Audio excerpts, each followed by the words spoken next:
A studio photograph from 1912 shows a bride. When people zoom in on her veil, they uncover a disturbing truth. Detective Rebecca Walsh was looking through old photographs at Murphy's Antiques in downtown Chicago. She was searching for a birthday gift for her mother among boxes of sepia-toned wedding photos. One picture made her stop instantly. It was a wedding portrait from 1912 showing a couple standing in a formal pose. The groom stood straight and confident in a dark suit, his face clear and sharp. He was a well-dressed man in his early 52s, with a thick mustache and a self-assured look. Next to him stood the bride in a detailed white gown decorated with fine beading, but her face could not be seen at all. A very thick lace veil flowed down from an ornate headpiece, forming a solid curtain that hid every part of her face. Unlike most wedding photos where the bride's face is visible, this veil stayed fully closed, blocking all features. The groom's hand rested on her shoulder, firm and proud. The bride's posture showed confidence, not shyness. Her hands could be seen beneath the veil, folded neatly at her waist. The studio Mark Red Harrison Photography, Chicago, June 22, 1912. It felt strange. The shop owner said, "You don't often see a wedding photo where you can't see the bride's face. It came from an estate sale. No names, no details." Rebecca's detective instincts immediately kicked in. Why would a bride hide her face completely in her own wedding picture? She bought the photograph. On the spot. She felt this was more than just an odd image. It felt like evidence of something dark. Rebecca took the photo back to her office at the Chicago PD Cold Case Unit. She set up her high-resolution scanner and began a careful examination.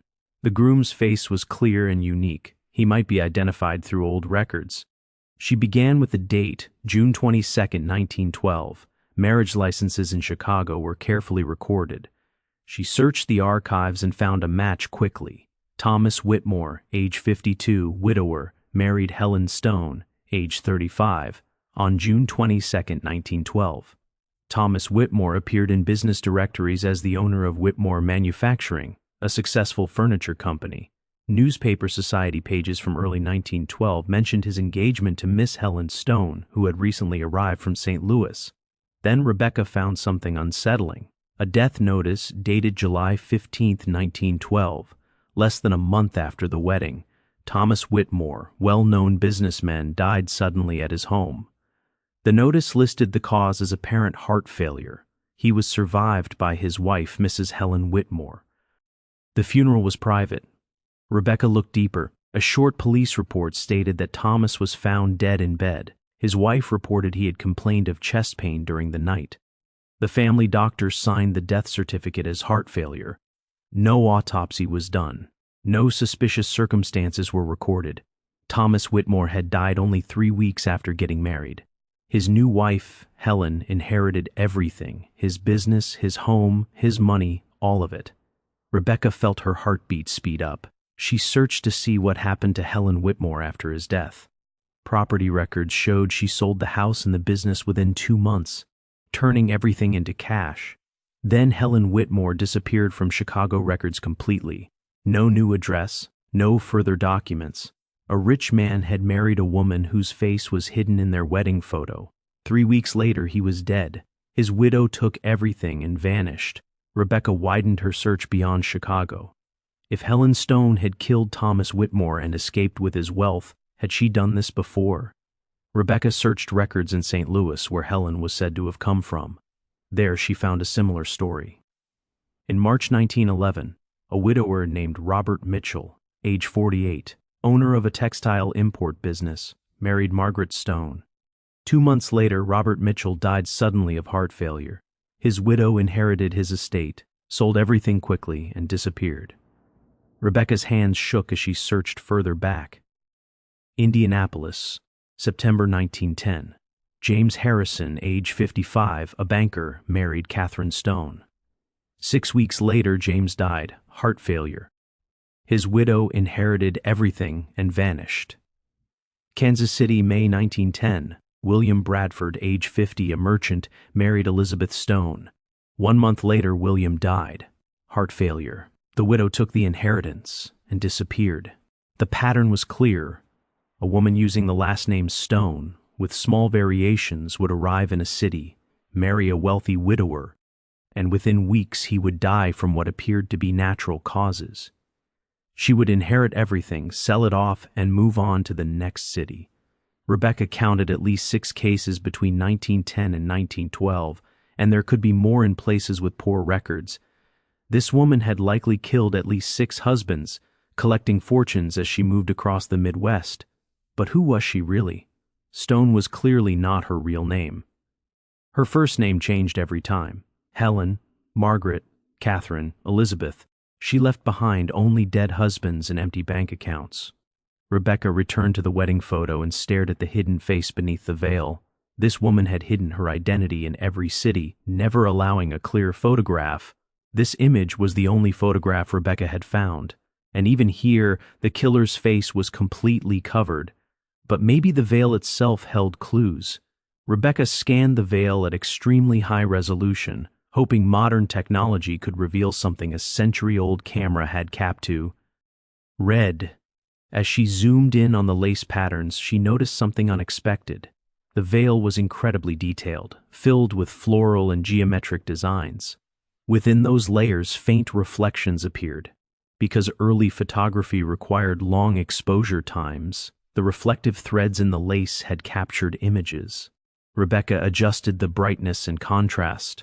Her breath stopped. Hidden within the veil were faces, not the bride's face, which was still invisible, but other faces, male faces reflected in the lace. She counted 6 of them. All were middle-aged men with formal expressions like portrait photos. Rebecca separated and enhanced each face. Then she compared them to the records she had gathered. The first matched Robert Mitchell from St. Louis. The second matched James Harrison from Indianapolis. The third matched William Bradford from Kansas City. She identified 3 more faces belonging to men from cities she had not yet checked: Cincinnati, Detroit, and Louisville. She searched death records from those places and found matches. George Sullivan in Cincinnati, 1909. Henry Morrison in Detroit, 1909. Charles Bennett in Louisville, 1908. All were wealthy widowers, all died within weeks of marrying women using the Stone name. All left everything to their new wives. The killer had brought photographs of her past victims to her wedding with Thomas Whitmore.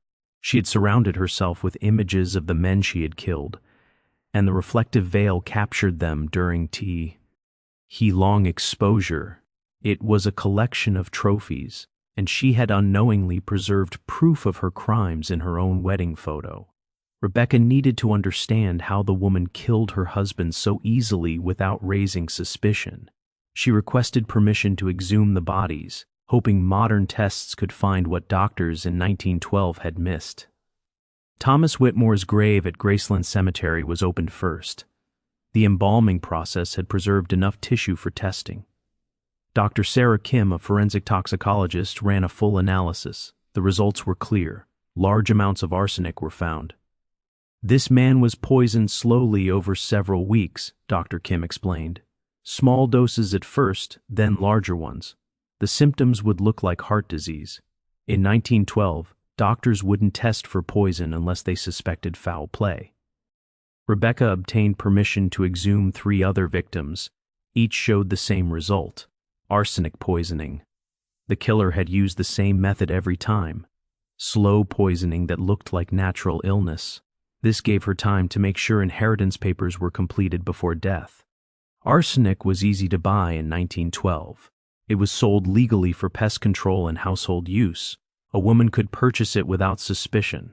Mixed into food or drink over weeks, it would kill quietly while appearing natural. She had perfected the process through many murders. Rebecca searched pharmacy records in the cities where the deaths happened. In 3 cities, she found records showing a Mrs. Stone buying arsenic for pest control. The same alias, the paper trail she thought would never connect to deaths labeled as heart failure. Rebecca now needed the killer's real identity. She searched missing person reports and wanted posters from before 1908. In Pittsburgh archives, she found a breakthrough: a wanted poster from 1907.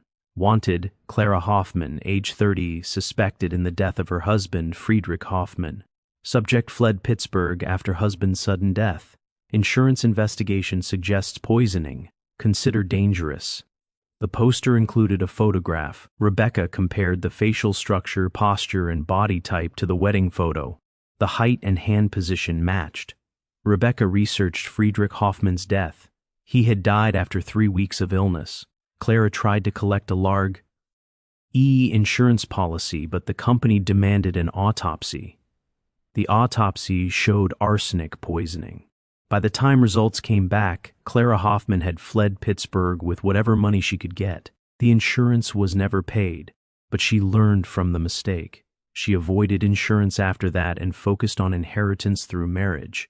Clara Hoffmann had become Stone, a new name for a refined method. From 1908 to 1912, she moved from city to city, killing husbands, taking their money, and disappearing before suspicion could form. Rebecca traced Clara's past further. She was born Clara Henshaw in 1877 in rural Pennsylvania. She married young to a farmer named John Henshaw. In 1905, John died officially from influenza, though Rebecca now suspected poison. Clara collected the insurance and savings, moved to Pittsburgh, and married Friedrich Hoffmann.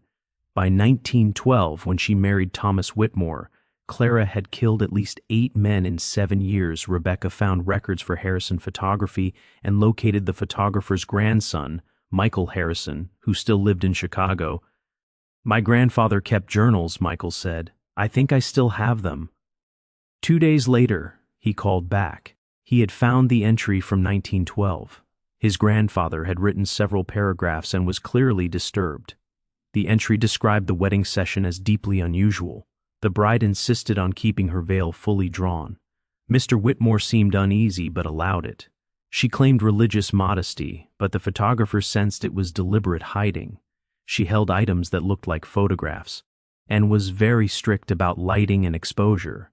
After the couple left, the photographer wrote that he felt uneasy. He had never seen a bride so determined to hide her face. Rebecca asked if the original glass plate negative still existed. Michael found it carefully stored. Rebecca had it scanned at even higher resolution. The scan revealed that the reflected images were not just photos but newspaper clippings. They were obituaries of her dead husbands. Clara had been holding the obituaries of her victims during her wedding to her next target. Rebecca traced what happened after Thomas Whitmore's death. Using the name Helen Whitmore, Clara sold his business and home by September 1912. She walked away with about $85,000, worth over $2 million today. Then she vanished from Chicago forever. Rebecca continued looking for the pattern in other cities. After mid-1912, she found a possible match in Milwaukee. In November 1912, a widower named George Patterson married a woman calling herself Catherine Stone. In December 1912, George Patterson died of what was listed as heart failure. His widow inherited his estate and then disappeared. After that, the trail stopped. No more similar cases appeared in Midwestern cities after late 1912. This meant one of 3 things. Clara may have moved to areas with weaker record-keeping, changed her killing method, or something had ended her crimes. Rebecca decided to search death records instead of marriage records. In Portland, Oregon, she found a striking possibility. In April 1913, a woman named Helen Stone died at a charity hospital. The cause of death was arsenic poisoning. The hospital records stated that the patient arrived in extreme distress and appeared to have taken poison, either by accident or on purpose. No family could be found. She died within hours and was buried in an unmarked grave in a city cemetery. The timing, the name, and the details matched too closely to ignore. Rebecca believed Clara had poisoned herself by mistake, possibly confusing her medicine or accidentally taking arsenic she had prepared for a future victim. It felt like a fitting ending for a woman who had murdered 8 or 9 men using poison. Rebecca arranged for the grave in Portland to be exhumed. DNA testing would take months, but if the remains were Clara Hoffmann, it would close the case. The serial husband killer would have died by her own method, alone, unnamed, and forgotten in a charity hospital. Even without that final confirmation, Rebecca already had enough proof to document the crimes and name the victims. 8 murders were confirmed, possibly 9, spread across 7 years and 8 cities. Entire fortunes were stolen. Families were left with unanswered questions. All of it was done by a woman who hid her identity so well that she avoided suspicion for years, until one wedding photograph and a veil that unknowingly captured her trophies finally exposed the truth 112 years later. Rebecca held a press conference at Chicago Police Headquarters to share her findings. Behind her, large screens showed the wedding photograph, along with enhanced images of the reflected obituaries visible in the veil. Between 1908 and 1912, a woman using the last name Stone married at least 8 wealthy widowers across the Midwest. Rebecca explained within weeks of each marriage, the husband died from what appeared to be heart failure.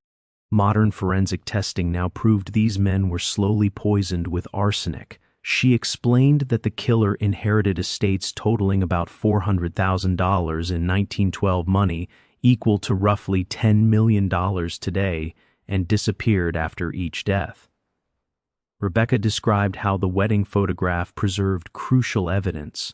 Clara Hoffman, the killer's real identity, kept newspaper obituaries of her victims. During her wedding to Thomas Whitmore in Chicago, she held these obituaries in her hands. The lace in her veil reflected them during the long exposure of the photograph. She believed hiding her face would protect her identity. Instead, the veil recorded proof of her. Earlier murders.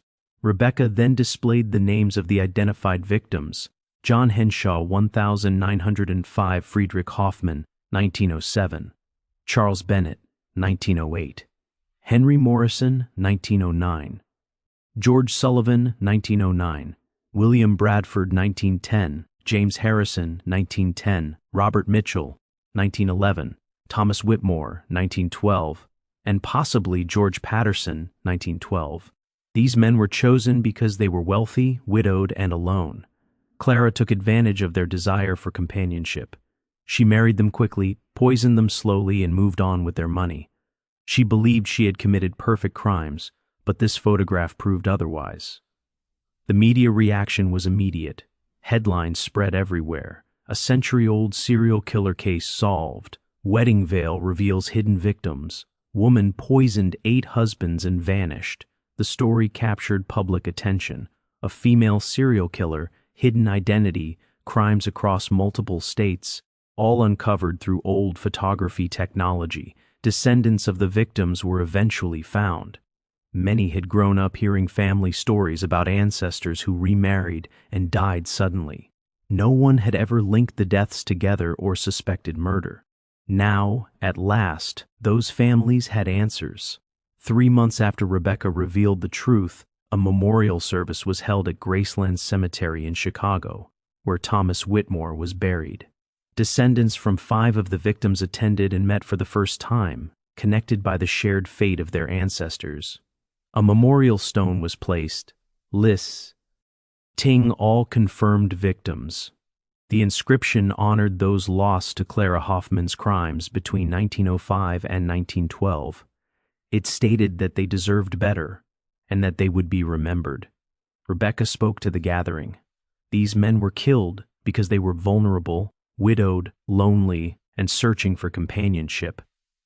Clara Hoffman exploited that vulnerability again and again. For more than 100 years, their deaths were recorded as natural, unfortunate, but unquestioned. Today, Rebecca said, the truth is finally acknowledged. They were murdered by someone they trusted, someone they married, someone who promised to love them. Thomas Whitmore's great-grandson then spoke. His family had always wondered why Thomas died so suddenly after remarrying. His great-grandmother, Thomas's daughter from his first marriage, believed something was wrong but never had proof. She died without knowing the truth. Now, 112 years later, the family finally had answers. Thomas Whitmore had been murdered. His killer stole not only his money, but his life, his future, and his time with family. He thanked Detective Walsh for giving justice, even if it came long after death.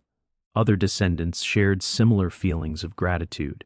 The memorial gave closure, recognition, and dignity to victims whose deaths had been dismissed for more than a century.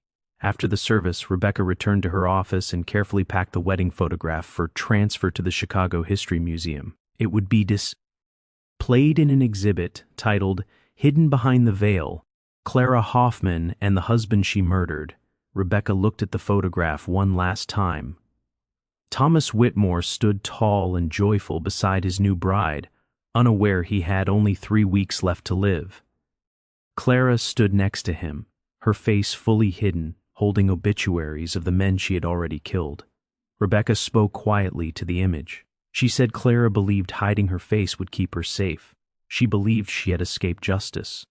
But the veil betrayed her. The evidence she carried, her trophies, the obituaries of her victims, were captured in the lace. She tried to remain unseen, but instead she revealed everything. Now the world knows what she did. Her victims are remembered. Her identity is exposed. Justice, even after 112 years, has finally been delivered. The photograph would make sure Clara Hoffman's crimes were never forgotten. More importantly, it would ensure that the 8 men who sought love and found death would be remembered not as men with weak hearts, but as men who were murdered, whose lives mattered, and whose deaths deserved truth and acknowledgement.